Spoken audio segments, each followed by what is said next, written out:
Assalamualaikum warahmatullahi wabarakatuh.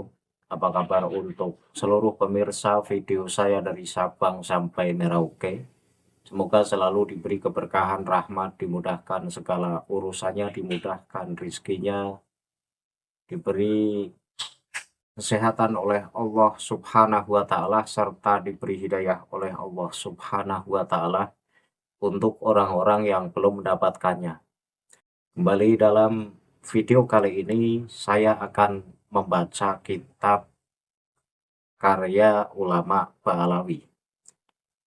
Kitab yang akan saya baca adalah kitab Tuhfatul Ahbab di halaman 200. Ini terkait tentang pujian ulama-ulama Ba'alawi kepada moyang mereka yang bernama Ahmad bin Isa Al-Muhajir, yang katanya hijrah ke Hadramaut di tahun 317 Hijriah. Bahkan pujian-pujian dari orang-orang Ba'alawi kepada Ahmad bin Isa Al-Muhajir ini mensejajarkan level dari Ahmad bin Isa Al-Muhajir setara dengan Syekh Abdul Qadir Al-Jilani. Ini tentu menarik untuk saya bahas. Namun sebelum masuk pada pembahasan itu, untuk seluruh penonton dari manapun semua yang belum subscribe channel saya, bisa tekan tombol subscribe, kemudian like, serta share video ini ke teman-teman semua agar yang belum tahu menjadi tahu. Yakinlah bahwa munculnya channel ini semata-mata untuk memberi edukasi kepada seluruh umat muslim di Indonesia agar tidak terjerat oleh doktrin-doktrin sesat yang dilancarkan oleh golongan atau klan yang mengklaim dirinya sebagai keturunan Rasulullah dengan mengatasnamakan agama. Selanjutnya, tanpa berlama-lama, akan langsung saya masuk pada inti pembahasan, yaitu pembacaan kitab Tuhfatul Ahbab halaman 200. Teksnya saya tampilkan di layar agar penonton bisa ikut menyimak dari apa yang saya baca. Bismillahirrahmanirrahim. Qolal Habibu Umar bin Hasanil Haddadi, innal muhajiro qad arafal umurul lati bittiqain kulliha. Artinya adalah bahwa Habib Umar bin Hasan Al-Haddad ini berkata bahwa Ahmad bin Isa Al-Muhajir ini telah mempelajari semua hal yang diharapkan. Artinya bahwa Habib Ahmad bin Isa Al-Muhajir ini semasa hidupnya apa-apa yang diingini, apa-apa yang diharapkan ini sudah tercapai secara keseluruhan. Jadi apa-apa yang tidak tahu, kemudian Ahmad bin Isa Al-Muhajir ini pengen tahu, maka Ahmad bin Isa Al-Muhajir ini telah mencapai secara keseluruhan. Jadi bisa dikatakan dalam pujian ini adalah Ahmad bin Isa Al-Muhajir ini orang yang ilmunya sangat luas, pemahamannya luas, karena apa-apa yang diinginkan ini semuanya sudah dipelajari. Tetapi ketika kita mau menengok terkait kesejarahan Ahmad bin Isa Al-Muhajir, ini sangat minim sekali kitab-kitab yang mengulas terkait sepak terjang dari Ahmad bin Isa Al-Muhajir. Bahkan dalam kitab As-Sufiyah fi Hadramaut itu diulas di sana bahwa hijrahnya Ahmad bin Isa Al-Muhajir ini orang Hadramaut sendiri ini tidak mengenal kesejarahan itu, karena populernya terkait hijrahnya Ahmad bin Isa Al-Muhajir ya dipopulerkan oleh orang-orang Ba'alawi itu sendiri, dan orang-orang non Ba'alawi menurut kitab As-Sufiyah fi Hadramaut ini ya pada bingung. Tahu-tahu katanya Ahmad bin Isa Al-Muhajir ini hijrah ke Hadramaut. Nah, inilah satu pujian yang luar biasa terkait kealiman dan keluasan ilmunya Ahmad bin Isa Al-Muhajir. Ya, tetapi kita tidak tahu apakah benar-benar Ahmad bin Isa Al-Muhajir alim, luas ilmunya, karena makalah-makalah dari Ahmad bin Isa Al-Muhajir ini tidak pernah saya jumpai dalam kitab-kitab selain kitab Ba'alawi. Ya, kalau dalam kitab Ba'alawi ya pujiannya luar biasa, tetapi bukti seseorang itu alim dan ilmunya luas, tentu makalah-makalahnya ini biasa dipakai oleh ulama-ulama lain, biasa dinukil oleh ulama-ulama lain. Sementara makalah-makalah dari Ahmad bin Isa Al-Muhajir ini tidak pernah saya menjumpai dalam kitab-kitab maupun ya dalam buku-buku kesejarahan. Ini jarang sekali yang menukil terkait makalah dari Ahmad bin Isa Al-Muhajir. Jadi kealiman yang digembar-gemborkan oleh orang-orang Balawi ya kita sanksi. Kemudian saya lanjut, masih di halaman 200. Qala al-Habibu Abdullah ibnu Umar ibnu Yahya innahu afdalu man fil wadi ilman wa amalan wa aklan wa qurban minan nabi Muhammadin sallallahu alaihi wasallam jazahullahu anna khairon wajibun namsi walau ala uyunina li ziyaratihi. Ini dikatakan oleh Habib Abdullah bin Umar bin Yahya bahwa beliau Ahmad bin Isa Al-Muhajir adalah sebaik-baik lembah dalam hal ilmu, amal, serta kecerdasan, dan juga kedekatannya dengan Nabi Muhammad Shallallahu Alaihi Wasallam. Semoga Allah membalas kebaikan beliau atas nama kita. Sudah menjadi kewajiban kita untuk selalu mengingat, bahkan dengan mata kita, dengan cara mengunjungi beliau. Jadi dikatakan oleh Habib Abdullah bin Umar bin Yahya bahwa Ahmad bin Isa Al-Muhajir ini diibaratkan sebaik-baik lembah dalam hal ilmu, amal, kecerdasan, dan kedekatannya dengan Nabi Muhammad.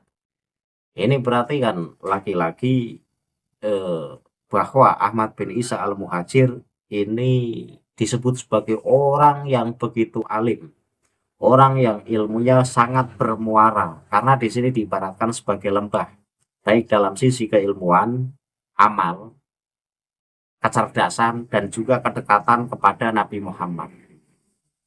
Lah entah kedekatan dengan Nabi Muhammad ini maksudnya gimana? Apakah Ahmad bin Isa Al-Muhajir ini biasa berjumpa dengan Rasulullah atau gimana? Saya tidak tahu.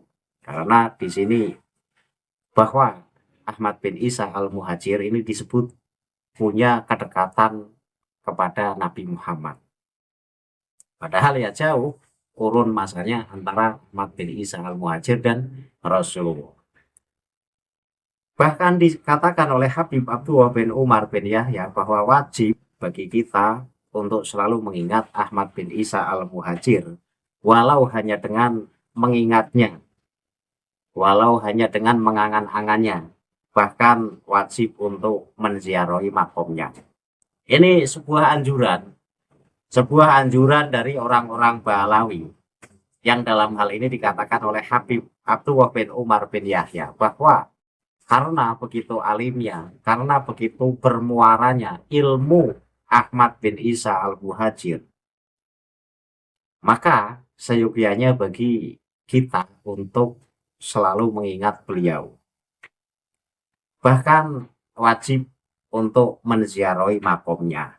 Ini adalah satu doktrin untuk menghebatkan moyang Ba'alawi dengan memuji dengan pujian yang luar biasa, sehingga terkesan moyang Ba'alawi yang bernama Ahmad bin Isa Al-Muhajir ini benar-benar orang yang ilmunya luas, orang yang ahli ibadah, orang yang sangat cerdas, bahkan punya kedekatan secara khusus kepada Rasulullah. Nah, dari kehebatan-kehebatan itulah maka seyogianya untuk seluruh umat muslim ini mengingat beliau, selalu mengingat beliau, walau hanya dengan mengangan-angan, bahkan wajib menziarahi makomnya sebagai bentuk mengingatnya kita kepada beliau. Nah, ini sebuah doktrin. Jadi agar kita ini tergiring satu teks yang tertulis dalam kitab-kitab Ba'alawi terkait kealiman, keulamaan Ahmad bin Isa al-Muhajir.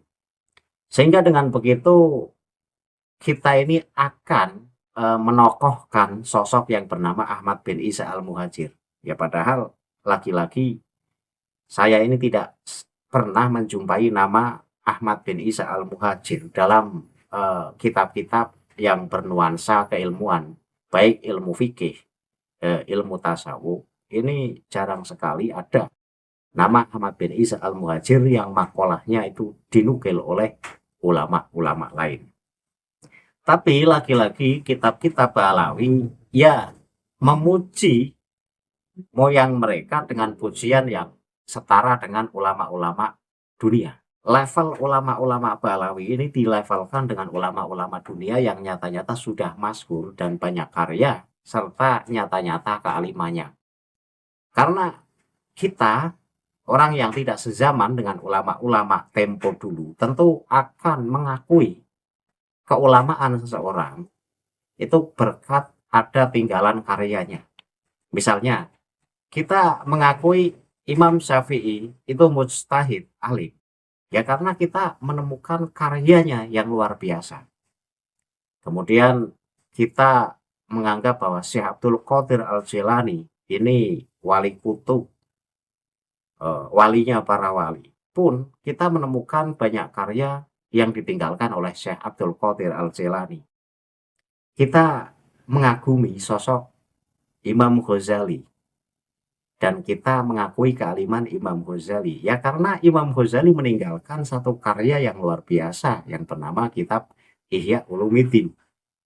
Nah, ketika ulama-ulama Ba'alawi di sini diglorifikasikan sebagai ulama-ulama dengan level dunia, tetapi karya-karyanya tidak ada, hanya modal diglorifikasi, modal disebut ini ulama ini alim, ulama ini benar-benar ilmunya bermuara. Tapi dengan cara apa kita mempercayai kealiman orang-orang tempo dulu yang tidak meninggalkan bukti kealimannya yang berupa karya? Atau paling tidak makolahnya sering dipakai oleh ulama lain. Nah ini kan tidak. Ahmad bin Isa al-Muhajir ini minim sekali dalam catatan sejarah. Tetapi diglorifikasi dengan glorifikasi yang luar biasa oleh orang-orang Ba'alawi. Bahkan kita ini seakan-akan kan disuruh untuk selalu mengingat kehebatan Ahmad bin Isa al-Muhajir dengan cara salah satunya menziarahi makamnya. Nah ini kan dalam rangka menghebatkan tokoh-tokoh mereka. Kemudian saya lanjut masih di halaman 200. Wa dzakara radhiyallahu anhu al-Habiba Idrusab na Umar al-Habsi faqala innahu qada'at lahu riqabul ulama wal auliyai ahla asrihi la yaftariku fihi isnani fahuwa mislul jailani haitsu yaqulu qadami hadza ala raqabati kulli waliyillah. Artinya apa? Beliau Habib Alawi bin Abdullah ini menyebut Habib Idrus bin Umar al-Habsi dan kemudian berkata, leher para ulama dan wali pada zamannya ini telah tunduk kepadanya dan tiada dua orang pun yang berselisih pendapat tentangnya. Beliau seperti Al-Jailani ketika berkata kakiku berada di leher setiap wali Allah. Jadi Habib Alawi bin Abdullah dan Habib Idrus bin Umar al-Habsi ini memuji tentang kehebatan Habib Ahmad bin Isa al-Muhajir, moyang Ba'alawi, bahwa leher para ulama dan wali pada zamannya ini telah tunduk kepadanya. Dan tiada dua orang pun yang berselisih pendapat tentangnya. Bahwa Ahmad bin Isa al-Muhajir ini disebut sebagai rajanya para wali karena leher para ulama dan wali pada zamannya ini telah tunduk kepadanya. Berarti rajanya para wali. Ini diklarifikasi sebagai berikut. Jadi Ahmad bin Isa al-Muhajir ini diglorifikasikan sebagai rajanya para wali oleh ulama-ulama Ba'alawi. Dan kedua orang tersebut, yaitu Habib Alawi bin Abdullah dan Habib Idrus bin Umar al-Habsi, ini sepakat tentang level Ahmad bin Isa al-Muhajir sampai ke level itu. Artinya sampai ke level rajanya para wali. Artinya ya yang sepakat ya orang Ba'alawi saja yang menyepakati terkait kewali kutuban Ahmad bin Isa al-Muhajir ya orang Ba'alawi saja. Di sini kan dua orang ini sepakat tentang keluar biasaan Ahmad bin Isa al-Muhajir, yaitu yang disebut sebagai rajanya para wali. Kemudian dikatakan beliau seperti Al-Jilani ketika berkata, kakiku berada di leher setiap wali Allah. Nah ini kan. Jadi Ahmad bin Isa al-Muhajir ini disejajarkan levelnya dengan Syekh Abdul Qadir Al-Jilani ketika beliau mengatakan kakiku berada di leher setiap wali Allah. Nah ini berarti rajanya para wali karena kakinya saja ini memijak setiap leher para wali Allah. Ini sebuah bahasa kiasan bahwa derajat Ahmad bin Isa al-Muhajir ini luar biasa menjadi rajanya para wali. Tapi dari apa yang tertulis dalam kitab Ba'alawi mengenai kehebatan, kealiman, kecerdasan Ahmad bin Isa al-Muhajir, ini untuk kita bisa percaya dengan apa yang tertulis dalam kitab Ba'alawi, kita butuh survei dengan karya-karyanya, dengan kesejarahannya. Ternyata kesejarahan dari Ahmad bin Isa al-Muhajir ini minim dan hanya kita bisa temukan di kitab-kitab Ba'alawi saja. Nah, ketika kesejarahan Ahmad bin Isa al-Muhajir saja minim dan tidak meninggalkan karya apa-apa, apakah pantas ketika Ahmad bin Isa al-Muhajir ini disebut sebagai rajanya para wali, ulamanya para ulama? Jadi ini hanya sebuah glorifikasi dalam rangka menghebatkan ulama mereka, menghebatkan wali mereka. Nah, dari apa yang tertulis dalam kitab Tuhfatul Ahbab halaman 200 terkait pujian wow kepada Ahmad bin Isa al-Muhajir yang disitu disebut sebagai ulamanya para ulama, walinya para wali, bahkan disebut sebagai rajanya para wali yang selevel dengan Syekh Abdul Qadir Al-Jilani, tetapi kita minim menemukan kesejarahan Ahmad bin Isa al-Muhajir. Sehingga untuk mempercayai apa yang tertulis dalam kitab Tuhfatul Ahbab, ini ya saya masih pikir-pikir. Karena orang zaman sekarang untuk mempercayai kealiman orang yang hidup di zaman yang sudah lampau, ini kita butuh bukti. Di antaranya banyak kesejarahan yang ditulis oleh ulama-ulama lain terkait keilmuannya. Dan bahkan banyak karya-karyanya yang ditinggalkannya sehingga keyakinan kita untuk mengakui kealiman orang tersebut ini ada bukti. Nah, ketika hanya sekedar tulisan pujian-pujian dari ulama-ulama lain, ulama dari orang-orang mereka yang mengatakan bahwa Ahmad bin Isa al-Muhajir ini ilmunya luar biasa, cerdas, ilmunya bagai lembah, tapi tidak ada karya satupun, kesejarahannya minim. Ya, bagaimana kita mau mempercayai? Itu kan hanya sebagai sarana glorifikasi saja. Saya kira penonton bisa paham dari apa yang saya sampaikan. Inilah kitab Ba'alawi yang selalu mengagung-agungkan dan mengunggul-unggulkan ulama-ulamanya tanpa ada pembuktian terkait kealiman orang tersebut. Akhirul kalam, billahi taufik wal hidayah. Wassalamualaikum warahmatullahi wabarakatuh. Salam maras untuk seluruh muslim di Indonesia.